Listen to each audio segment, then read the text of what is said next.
dad was very violent, abusive alcoholic, so we had a lot of upheaval. I used to pray, to God to stop me dad hitting me mum. I walked in the kitchen once, my mum's feet was off the floor and he had her by the throat, her eyes bulging.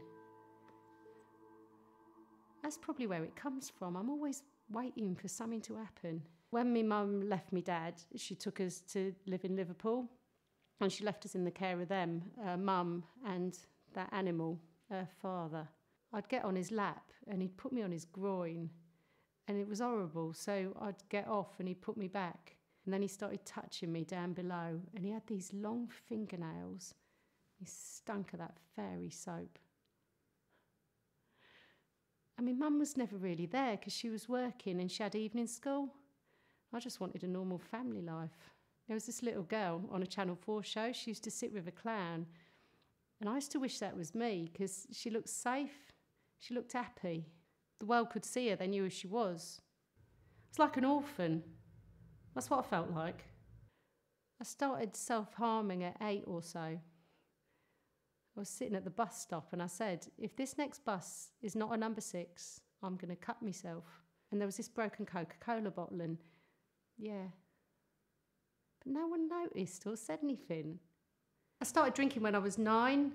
It took away all the anxiety of what I was facing at home. And we was back living with my dad and he was abusing me. And I was bunking off school, doing gas, deodorant, Tipex thinner. I used to go around flats on motorbikes, like vroom, doing wheelies and that. Oh, I loved it. First got arrested when I was 11.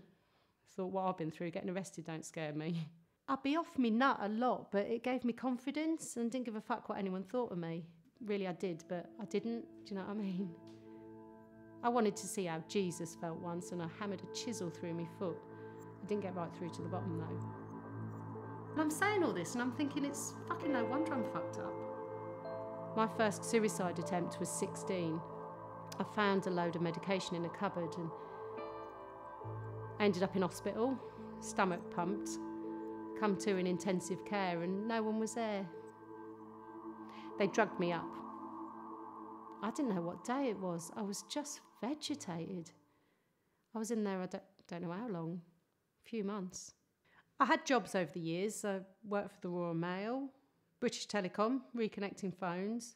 I was going to join the army, get away from it all. Thought I'm in a war zone anyway. This one time, so much had happened.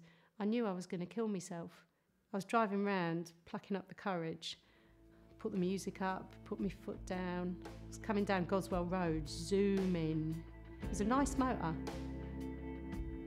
And I've gone down the bus lane, slammed into second gear, music pumping. Now, I was blessed because the traffic lights for that bus lane was green. Had they been red, I probably would have killed 15, 20 cyclists. I just shut my eyes and 72 miles an hour. Car hit them lights, tumbled over, people were running out the way.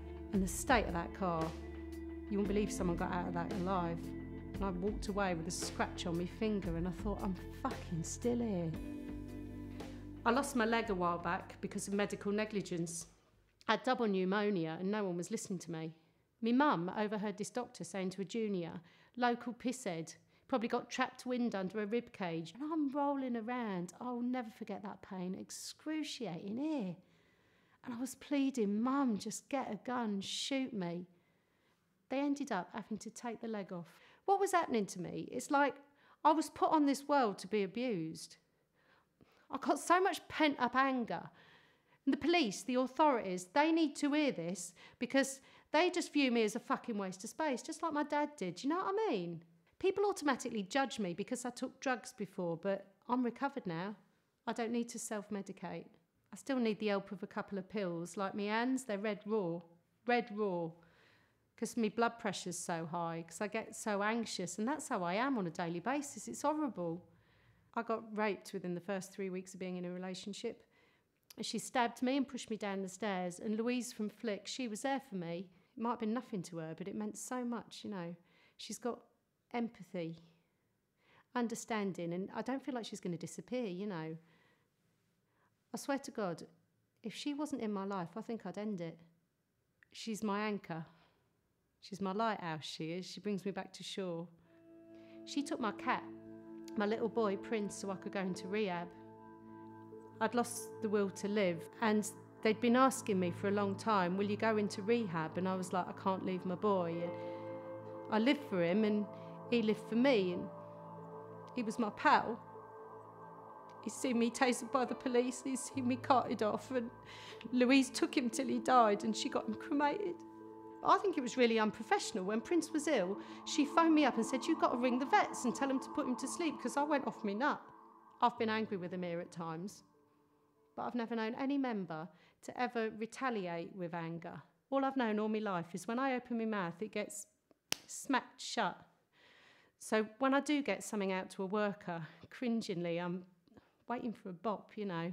I want to volunteer, because I want to put something back. I was so proud teaching my niece her times tables, because she was saying she felt embarrassed, and I thought, hold on, she needs me in her life. So things are going good. But when things are going good comes disaster, but I've got to get that out of my head, got to go with the flow. I don't know who I am. I'm telling you straight, I don't know who she is. I know she's a really nice person. She's kind, she's caring, considerate, but I think there's more to me. I really do. I'm not blowing my own trumpet. I've got a hidden gem somewhere and it needs to be found, and Flickr helping me do that. But I know I've got to put the footwork in, in spite of one of them being metal. I feel like when I tell people I've been abused, it's like a platform for them to move in on me. I want to fly away. I feel dirty. I feel disgusting. I don't want to talk about it, but I know talking's therapy, and I just want to get it out there. That's why I want to write a book. It could be called Anger. I'm screaming out for help. I want anger management. Equilibrium, yeah, finding a balance. My life's been all or nothing. That could be the name of the book and all or nothing. I'm still here.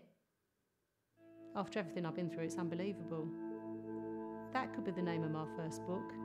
F-in unbelievable. Because you could not make it up.